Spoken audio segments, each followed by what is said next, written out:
Hello students, welcome back again. This is your chapter 10 and the chapter name is punctuation. So let's start this chapter. In first point here, read the descriptions of punctuation mark and write their names in the ovals. So I separate items on a list, parts of a sentence and indicate a pause in a sentence. So it's called comma. When we're separating the items of the same list and that is the part of a sentence, and here we can take a short pause. Here we can take a short pause. We will apply for this comma. Now in second, I am used after something is said with force, after a strong command or after strong feelings or expressed. Yes, definitely it belongs to the exclamation marks because it's showing certain strong feeling, emotion or expressions. Now third point is given, I mark the end of a question and come at the end of a question tag. So it belongs to the question mark. For here we are using question mark at the end of a sentence. Fourth point is given here, I mark the end of a sentence and follow most initials and abbreviations. Yes, definitely it's a full stop. Mostly we are using this full stop for the abbreviations and we are using this at the end of a sentence. Now fifth point is given here, I show on a sheep and missing letters in contraction. So this is belongs to the apostrophe. Yes, apostrophe also to show belonging or possessions or to shorten words. चलिए punctuation की definition को देखते हैं. Punctuation is the use of different marks and capital letters and writing to make the meaning of a sentence clear. So punctuation हम use करते हैं, बहुत सारे सिंबल्स यूज़ करते हैं, जैसे फुल स्टॉप होता है, एपोस्ट्रॉफी होता है, कोमा होता है, क्वेश्चन मार्क होते हैं, एक्सक्लेमेशन मार्क होते हैं. ये सभी हम पंक्चुएशन के रूप में यूज़ करते हैं अपने सेंटेंसेस में, सेंटेंस को क्लियर करने के लिए. See, the downside column is given here punctuation mark and with the functions and also with their examples. So full stop कहाँ पर यूज़ करते हैं हम? full stop वहाँ यूज़ करते हैं जब हम अपने सेंटेंस को एंड करते हैं. और follows most initials, जैसे कि हम abbreviations में भी यूज़ करते हैं और initials में भी यूज़ करते हैं. abbreviation जैसे जनवरी या रिवीजन के लिए शॉर्ट बनाने के लिए जो है हम एब्रीविएशन अप्लाई करते हैं. Now next is question mark. Question mark कहाँ पर हम यूज़ करते हैं? ये सिंबल हम जब यूज़ करते हैं जब हमारा कोई बिलोंग करता है क्वेश्चन फॉर्म के सेंटेंस से, वहाँ के लास्ट में एंड में हम अप्लाई करते हैं क्वेश्चन मार्क, जैसे कि वाई आर यू लेट. देखा आपने, यहाँ पे हमने क्वेश्चन मार्क अप्लाई किया है.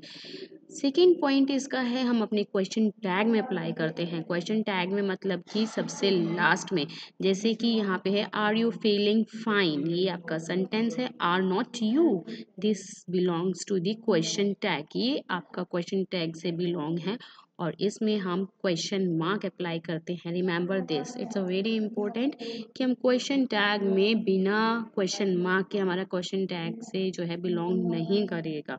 तो क्वेश्चन टैग में ज़रूरी है लास्ट में क्वेश्चन मार्क यूज़ करना.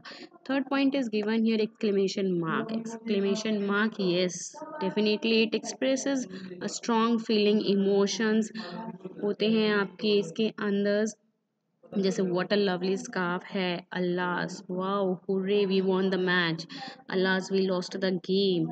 सो एक्सक्लेमेशन मार्क यूज़ करते हैं हम. इसका साइन आपको दिख रहा है ब्लू कलर में.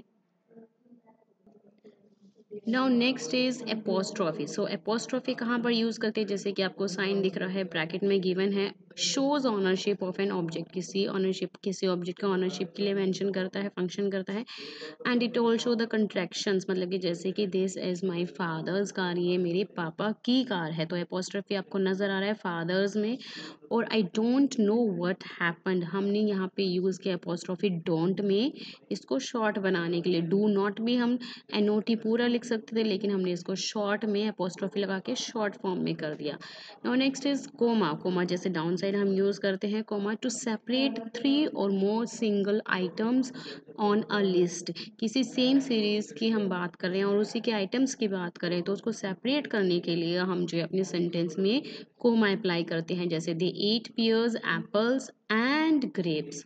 और सेकेंड पॉइंट है आपका use before a question tag, जैसे कि डाउन साइड हमने अभी पीछे ने प्रीवियस पेज में किया था, you like this don't you, तो जैसे यू लाइक दिस के बाद हमने कोमा लगाया। कोमा हम जो है शॉर्ट पोज के लिए लगाते हैं, और लॉन्ग पोज के लिए हम फुल स्टॉप लगाते हैं। जहाँ पे हमें थोड़ी देर रुकना होता है वहाँ कोमा चलता है आपका हिंदी की तरह, और जहाँ पे हमें ज़्यादा देर और अपनी बात को कंप्लीट कर लिया हो हमने, वहाँ पर हम अपना फुल स्टॉप लगाते हैं। और इसमें आपका कैपिटल लेटर भी आता है जो गिवन नहीं है। कैपिटल लेटर आपका होता है किसी भी हम सेंटेंस को स्टार्ट करते हैं, टू बिगिन अ सेंटेंस, तो उसके स्टार्टिंग का अल्फ़ाबेट कैपिटल होता है। और आपका सेकंड पॉइंट है आई। आई कभी भी जब भी हम यूज़ करेंगे अकेले के लिए, तो आपका वो स्मॉल में नहीं आएगा, वो कैपिटल में आएगा। जब हम डेज की बात करें, संडे मंडे ट्यूसडे, वो आपका स्टार्टिंग अल्फ़ाबेट कैपिटल में होगा। चाहे हम मंथ की बात करें, जनवरी फरवरी, तो आपका स्टार्टिंग अल्फ़ाबेट कैपिटल में होगा। जब हम कंट्रीज़ की, किसी नेशनलिटीज़ की, किसी रिलीजन्स की बात करते हैं, तो भी like China, Hindi, Nepalese, Buddhism, starting alphabet आपका कैपिटल होना चाहिए। Starting word should be in caps. और हम किसी पर्टिकुलर प्रॉपर नेम की बात करें, प्रॉपर नाउन की बात कर रहे हैं, जैसे डॉक्टर गुप्ता, कैप्टन सिंह, तो आपका C और S कैपिटल होना चाहिए। अगर हम किसी प्लेस या मॉन्यूमेंट्स की बात कर रहे हैं, like the famous Taj Mahal is in Agra, India, तो आपका द में टी कैपिटल, ताजमहल में T और M कैपिटल, और आगरा का A कैपिटल, और इंडिया का I कैपिटल होना चाहिए। या फिर हम किसी फेमस हॉली बुक्स की बात करते हैं, लाइक जो है महाभारत रामायण, जो है R आपका कैपिटल होगा। Now downside is given here, the exercise place speech marks in the correct places, तो आपको स्पीच मार्क से जो इन्वर्टेड कोमा जो है सिंगल, ये आपको अप्लाई करनी है। चलिए मैं आपको, let me more clear with the image. Now see this is your punctuation exercise with their answers. Here you can see where we can apply according to the rules place speech marks। आपको दिख रहा है कहाँ कहाँ पे हम जो है अपने कोमा को, किसी जब डायरेक्ट स्पीच होती है, जैसे द टीचर सैड, आपकी ये डायरेक्ट स्पीच है। और open your books at page 28, this is your direct speech, so that's why we are using here the quotation mark. Quotation mark हमने यूज किया है ओपन से लेके 28 तक। तो सेकेंड में यहाँ पे lend me your book she requested, so lend me your book, this is your direct speech। Here you have to apply the quotation mark, and it's a requested by she requested, so आपको down side यहाँ पे coma भी use करना है। These all are answers of your exercise। Now see the next point, see the next point। Now downside here is given about the full stop. So where we can apply, what's the rule of full stops, where we can apply the full stop? To separate one sentence from another. Like example, somebody is sleeping inside the room. And to mark abbreviation also, the train will depart at 2 p.m. So, if a sentence ends with an abbreviation, no additional full stop is needed. If the sentence requires a question mark or an exclamation mark, it may be added after the full stop. Look at these examples. See, the example is given. Yes, this is your example given another page. People must protect the environment from pollution, deforestation, etc. So here at the picnic, may we sing, dance, paint, etc. We are using here the full stop. जहाँ पर भी आपको अपना sentence जब and होता है किसके साथ, किसी एब्रीविएशन के साथ, तो हमें जो है उसमें फुल स्टॉप लगाने की कोई ज़रूरत नहीं होती। लेकिन अगर आपका सेंटेंस क्वेश्चन मार्क मांग रहा है या फिर एक्सक्लेमेशन मार्क मांग रहा है, तो हमें उसके बाद जो है हमें फुल स्टॉप ऐड करना ज़रूरी होता है। जैसे कि एग्जाम्पल्स आपको मैंने बताए, a full stop always comes before a closing speech, mark at the end of a sentence, statement, declarations. For examples, Maya said, I don't want to get wet in the rain.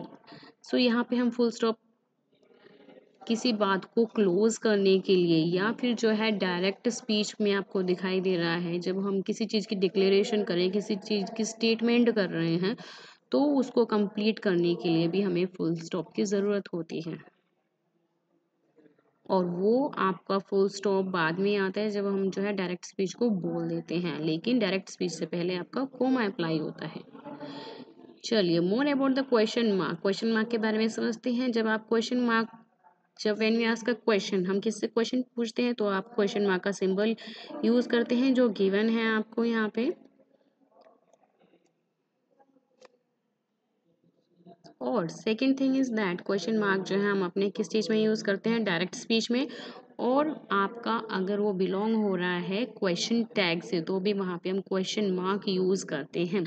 Now see the exercise given here, punctuate this sentences. चलिए let's see the exercise. मैं आपको यहाँ पे दूसरी image से clear कर देती हूँ।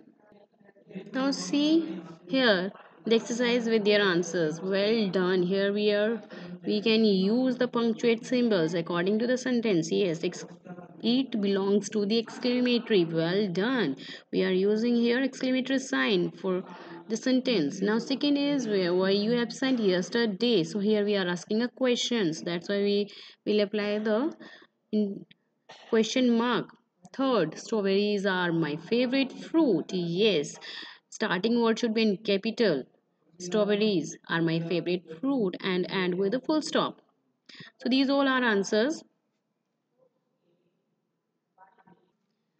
Yes, after the exercise, the capital using of capital letters. The use of capital letter is explained below with examples. At the beginning of all sentences like this is my house.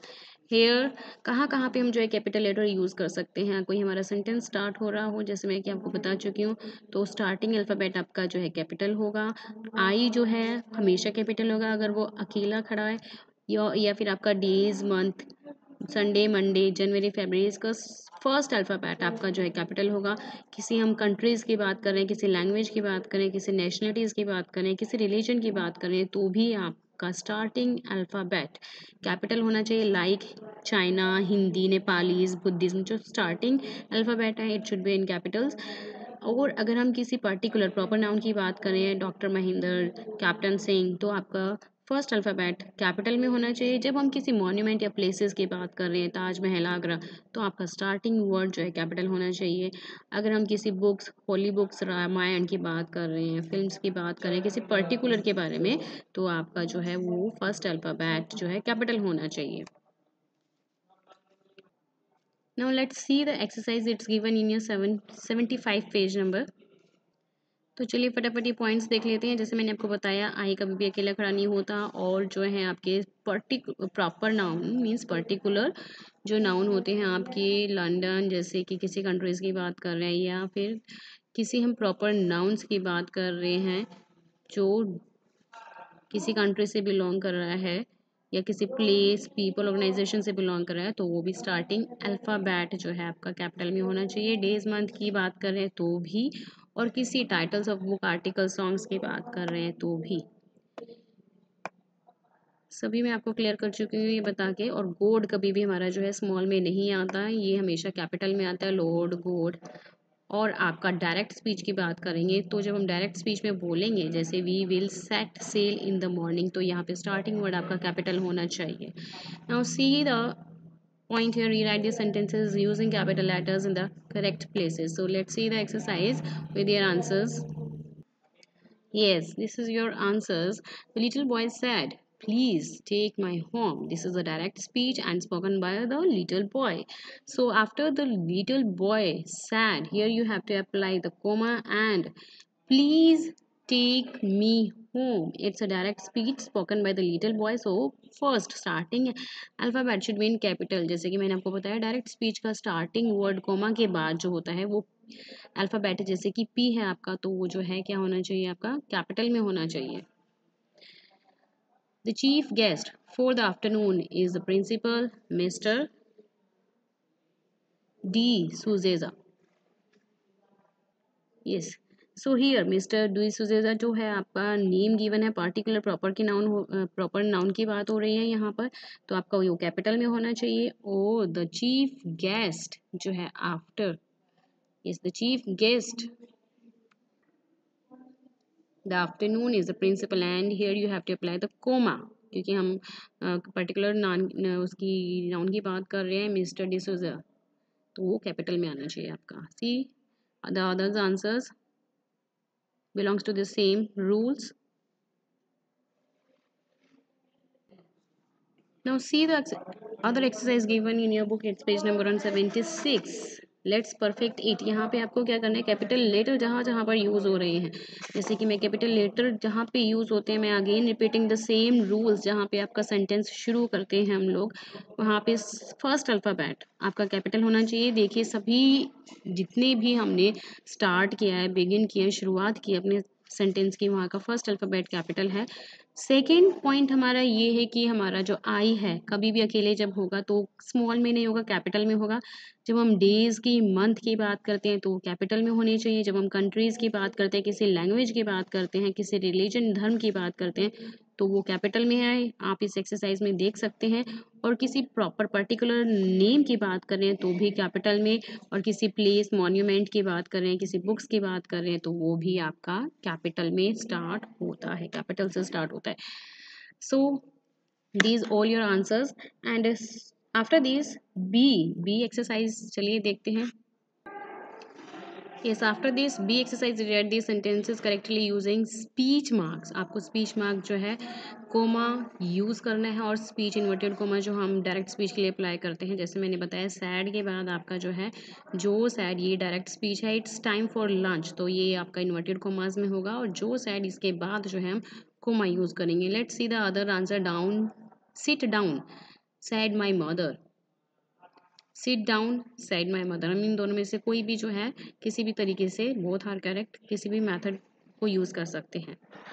Now see the other exercise punctuate these sentences. It's given also page number 77 and see part. Here please note down all these answers. Yes, it's your C exercise. Punctuate these sentences. So be quiet. Yes, it belongs to the exclamatory mark.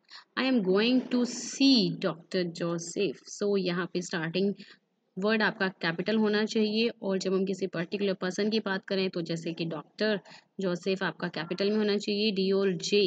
Third is the chief said tonight there will be potatoes for dinner.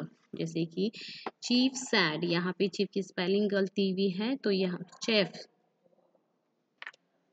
Sorry it's chef. Chief नहीं है ये chef है तो chef said tonight there will be potatoes for dinner. यहाँ पे chef क्या कह रहा है डायरेक्ट स्पीच कर रहा है. Tonight there will be potatoes for dinner यहाँ पे जो है ये डायरेक्ट स्पीच है तो यहाँ पे हम इन्वर्टेड कोमास जो है अप्लाई करेंगे. और डायरेक्ट स्पीच कोटेशन मार्क जैसे कि आपका नहीं यहाँ पे क्या आएगा quotation mark inverted commas direct speech. You see the other answers also given with your so hope you understood all these exercise जैसे कि मैंने आपको पूरा अच्छे से एक्सप्लेन किया है